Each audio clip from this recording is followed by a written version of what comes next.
جی، کل سے ایک غلط فہمی نے جنم لیا تھا کہ جنوبی پنجاب کا جو سیکریٹریٹ تھا اور جو افسران کی تعیناتی تھی اور اختیارات تھے ان کو واپس لے لیا گیا ہے۔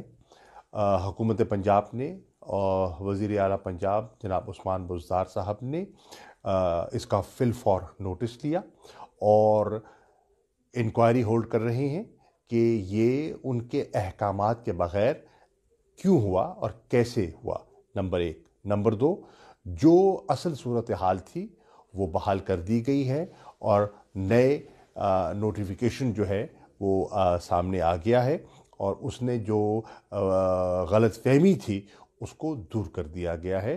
تو جنوبی پنجاب کے جتنے ہمارے ممبران پارلیمنٹ ہیں، ممبران صوبائی اسمبلی ہیں اور جو کارکنان ہیں انہیں اطمینان کرنا چاہیے۔